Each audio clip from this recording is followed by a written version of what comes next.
Bonjour tout le monde, Laurent à l'appareil. Aujourd'hui, attachez votre ceinture car on va parler de vitesse. Alors comme vous le savez déjà, si vous avez regardé mon vidéo, la vitesse est l'un des facteurs de l'exposition. Ça se calcule en secondes ou bien en fractions de secondes. Disons que vous avez fait une exposition avec votre appareil photo. L'image était bien exposée, mais la vitesse n'était pas à votre goût. Dans le cas présent, vous étiez, disons, à 1/60e de seconde. Si vous voulez augmenter la vitesse, supposons 1/120e, vous venez de réduire la quantité de lumière de moitié. Un stop.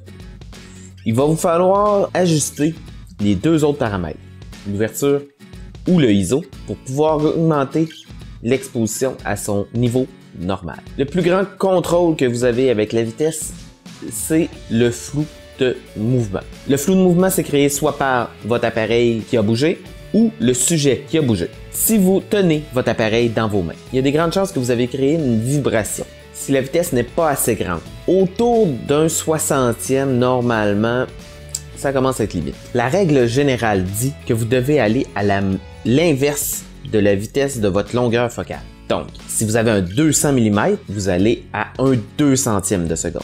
Si vous allez à un 50 mm, vous allez à un 50e de seconde. Ça compte seulement pour des sujets qui ne bougent pas. Des paysages, des maisons, votre grand-mère. Quand le sujet bouge un peu plus, il va falloir ajuster votre vitesse en conséquence. Il y a une grande différence entre photographier un sprinter olympique, un enfant et des feuilles mortes. La feuille morte avec du vent. Il va falloir choisir votre vitesse en fonction du sujet. Règle générale, plus vous accélérez l'appareil photo, moins vous avez de chances de créer un flou de mouvement. 99% du temps, vous allez faire des photos où vous allez figer le moment, figer le mouvement. Le reste du temps, il existe des photos à longue exposition. Les premières qui me viennent en tête, c'est l'eau, les chutes. La longue exposition dans ces paysages vient uniformiser le mouvement de l'eau et créer quelque chose d'un peu féerique. Autre phénomène que l'on peut prendre en longue exposition, les feux d'artifice et les éclairs. Je les mets dans la même catégorie parce que c'est des lumières qui apparaissent dans le noir et qui sont subites. La technique est très simple, vous prenez une photo à longue exposition et vous espérez qu'un événement se produise. Vous répétez l'action plusieurs fois et vous allez probablement réussir à avoir une photo intéressante. La photo astronomique est une autre situation où l'on utilise la longue exposition. Deux types de photos astronomiques. La première, la plus simple, celle que vous mettez seulement sur un trépied. Vous faites une très longue.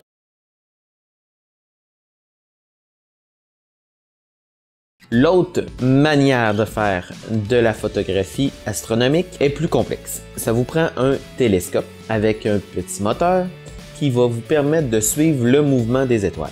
Vous pointez alors votre télescope sur un point dans le ciel. Le télescope va suivre et vous faites une longue exposition pour aller capter les lumières subtiles. Ça permet de faire des images super intéressantes sur des éléments impossibles à voir à l'œil nu. Vous pouvez faire des expositions de quelques minutes, voire quelques heures. Un autre type d'exposition que l'on voit de temps en temps, l'exposition de type filet. Une exposition de type filet, c'est un objet en mouvement que l'on veut donner une sensation de vitesse. Supposons que vous êtes aux Olympiques, il y a un sprinter qui part à courir, vous décidez intentionnellement de baisser votre vitesse. Votre objectif, c'est de suivre le sprinter pour avoir une image nette, un fond flou. Ça prend beaucoup d'expérience pour réussir à bien évaluer la vitesse requise. Mais lorsque la photo est réussie, vous avez bien réussi à suivre votre sujet, la photo est réellement intéressante et l'impression de mouvement est vraiment augmentée. Augmenter la durée d'exposition permet aussi de faire d'autres types de photos plus techniques. Je vous donne l'exemple d'une balle de fusil. Comment faisons-nous pour arrêter une balle de fusil en plein vol? L'idée est que l'appareil photo n'est pas assez rapide pour faire ce type d'image. On va alors utiliser la vitesse du flash. Un éclair de flash est environ autour de 1/10 millième de seconde pour un flash standard. Certains flashs vont plus rapidement que ça. Alors on va utiliser ce 1/10 millième de seconde pour figer le mouvement. Ce que l'on fait, c'est qu'on installe notre caméra, on ferme complètement toutes les lumières dans le noir total, on lance la balle de fusil des détecteurs laser voient la balle de fusil passer. Ce détecteur déclenche le flash à un moment précis pour que la balle de fusil soit arrêtée à l'endroit exact. Je vous cacherai pas qu'il y a quelques essais et erreurs, mais les résultats peuvent être vraiment très intéressants. J'espère que vous en avez appris un peu plus sur la vitesse. N'oubliez pas d'aimer le vidéo. D'ici là, je vous dis à la prochaine. Bon shooting. Bye bye!